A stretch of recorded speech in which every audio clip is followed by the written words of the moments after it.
Bienvenue dans Deep Media, le podcast qui décrypte les médias à l'ère numérique. Je suis Julien Bougeot, consultant en social media, IA générative et formateur depuis plusieurs années. Mais avant tout, je suis un passionné et curieux de l'univers médiatique depuis plus de 15 ans. Dans un écosystème en perpétuelle transformation, comment les médias s'adaptent-ils ? Comment se réinventer face aux nouvelles technologies et aux géants du numérique ? Quel avenir pour l'information et ceux qui la produisent ? Si ces questions vous intriguent, alors vous êtes au bon endroit. Deep Media, c'est un temps de réflexion et d'échange avec celles et ceux qui façonnent l'avenir du secteur. Deep Media, la capsule épisode 2, c'est parti. Aujourd'hui, pas d'invité, mais un sujet que je vous propose de mettre en perspective en quelques minutes. YouTube a 20 ans. En 2005, la plateforme démarrait modestement comme un site de partage de vidéos amateurs. À l'époque, l'idée était simple. Permettre à n'importe qui de publier une vidéo sur Internet. 18 secondes d'un gars qui va au zoo, me at the zoo, et le monde ne sera plus jamais le même.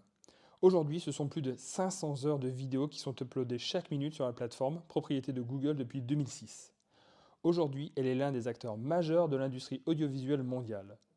Mais si sa croissance a bouleversé notre manière de consommer des vidéos, elle a aussi radicalement redéfini les rapports entre YouTube, les chaînes de télévision et les producteurs audiovisuels. Au départ, YouTube était perçu comme un petit cousin des chaînes traditionnelles.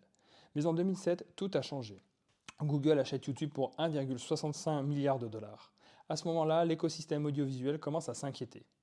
Rapidement, YouTube devient le terrain de jeu des créateurs indépendants, des vlogueurs et des influenceurs. Les jeunes générations s'y retrouvent bien plus que sur les chaînes de télévision. Un impact massif. Ce n'est pas seulement une question de format plus court ou de liberté créative, mais aussi de modèle économique. Si la télévision traditionnelle repose sur la publicité, YouTube a su intégrer un modèle hybride. L'autoproduction, les partenariats publicitaires et surtout le financement direct des créateurs via la monétisation de leurs vidéos. La création de contenu sur YouTube n'est plus un hobby, c'est un véritable métier avec des revenus considérables pour une poignée d'entre eux. YouTube devient une plateforme qui donne aux créateurs la possibilité de toucher une audience mondiale sans passer par les intermédiaires classiques du monde audiovisuel.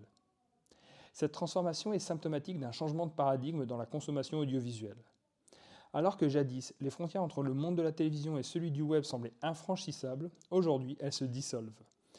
YouTube a su tirer parti des technologies numériques pour remettre en cause les règles établies, proposant une expérience personnalisée et interactive que la télévision classique peine à égaler. Pourtant, ce changement n'est pas exempt de tensions. Les questions de droit d'auteur, d'arbitrage éditorial et de contrôle des contenus se posent avec acuité. La mise en place d'outils comme le Content ID a permis de faire réguler la diffusion des œuvres, mais c'est aussi le reflet d'un affrontement entre les normes héritées de la télévision et un écosystème en perpétuelle mutation. Les producteurs traditionnels, habitués à un système bien cadré, se heurtent à une logique algorithmique et parfois opaque qui privilégie l'engagement immédiat au détriment de la qualité ou de la véracité de l'information. Aujourd'hui, YouTube ne se contente plus de concurrencer la télévision. Elle influence la manière dont les contenus audiovisuels sont créés, diffusés et consommés. Avec l'avènement de l'IA générative, la plateforme se retrouve à la croisée des chemins entre innovation technologique et responsabilité sociétale. La manipulation et la diffusion de contenus falsifiés posent des défis inédits, contraignant à repenser aussi bien les mécanismes de régulation que les rôles respectifs des diffuseurs traditionnels et des nouveaux acteurs du numérique. En célébrant ses 20 ans, YouTube nous rappelle que l'évolution de l'image et du son repose autant sur l'innovation technologique que sur l'adaptation aux transformations sociétales. Ce pont entre l'ancien et le nouveau aura des répercussions majeures sur l'avenir de l'audiovisuel, où la confrontation des visions, traditionnelles et numériques, continuera de dessiner les contours d'une industrie en perpétuel réajustement. À 20 ans, YouTube est plus qu'un dinosaure numérique. C'est un écosystème vivant, fragile, complexe, et sa trajectoire raconte beaucoup de nous-mêmes.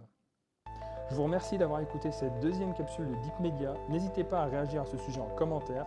On se retrouve très bientôt pour un nouvel entretien avec celles et ceux qui font l'avenir des médias. En attendant, n'oubliez pas de vous abonner et de déposer les commentaires adéquats sur toutes les plateformes de podcast. À très bientôt.